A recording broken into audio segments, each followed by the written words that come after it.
Start opening statement. Day three, first day we put on pads, some good things, some physical play.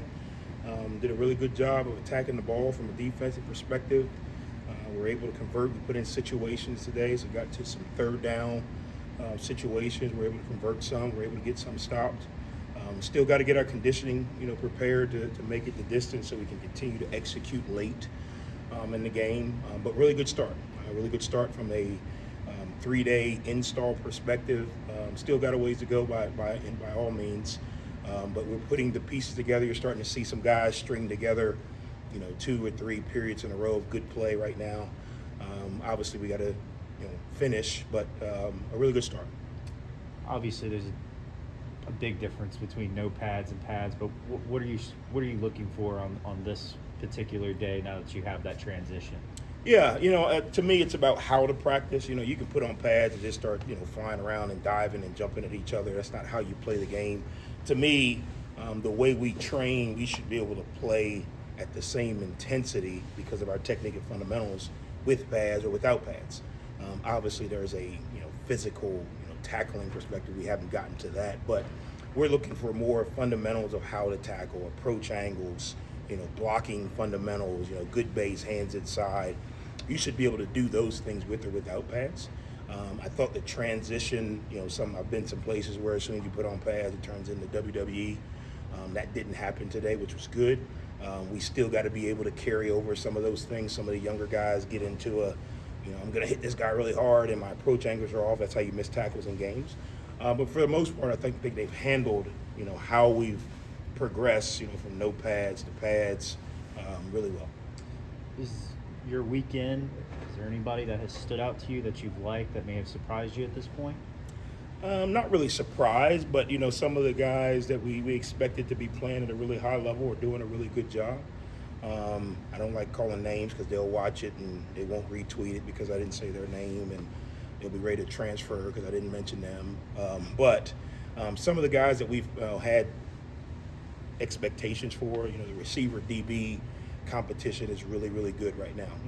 Those guys are having to work their technique from a offensive and defensive perspective because they have good players that they're going against consistently. Those are probably our 2 deepest rooms right now.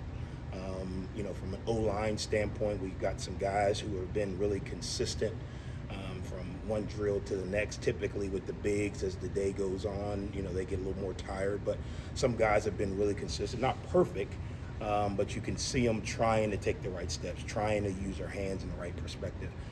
So collectively, there's some guys that we expected that are doing well. We don't have enough of them right now to really say one group is dominating the day. As the head coach, you kind of stand back there, and if a good play is made on offense, you're like, good, but that's on our defense. And if a good play is made on defense, you're like, good, but that's our offense. So there are some guys who have expectations from us who are meeting those expectations. I wouldn't say exceeding, but the flashes we expected to see, we're seeing. What's kind of the plan for tomorrow's practice? Yeah, we're not at the point now to quote unquote scrimmage. So tomorrow will look like, a typical day for us. We still got a lot of individual and group work to do right now. At this stage of college football, these kids know how to be physical. I mean, they've worked their tails off all year in the weight room. They know how to be physical. What we got to be able to do, we've got to get them to do is to think.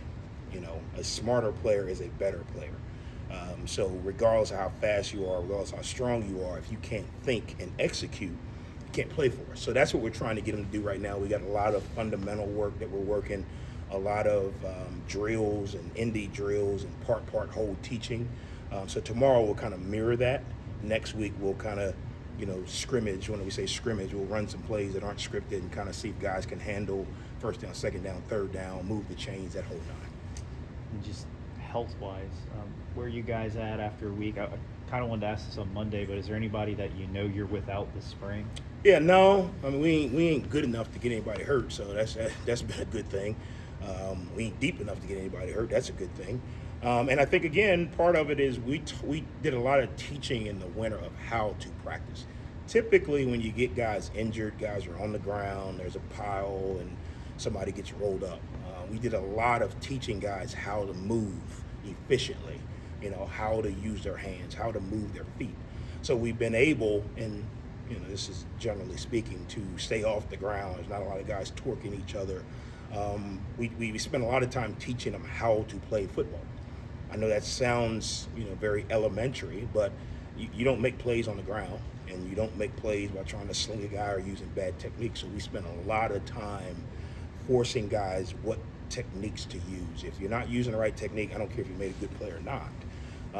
So it's been helped us a little bit. Obviously, this is the first day of true contact. I think as they pile up, we have to do a really good job of teaching them how to take care of their bodies, so you can go from one day to the next, make sure you're hydrating, eating right, getting rest, nutrition, the whole nine, getting in the training room and taking care of your body even before you get hurt. That's a big thing around here. Preparation is as much important as the execution. So we've hopefully that will help us, stay healthy majority of spring. But you don't have any, like carryover, like guys who got dinged up. No, there's some guys who obviously were, I guess you call it a pitch count. We're kind of monitoring that from, some things they had in the season or whatever. But for the most part, everybody's repping, everybody's doing something. Mm-hmm. Maybe they're not taking every rep in a period. They're rotating, which I think you have to do. It gives some guys who maybe don't have the experience and chance. But right now, we're in a pretty good spot as far as everybody doing something, if that makes sense.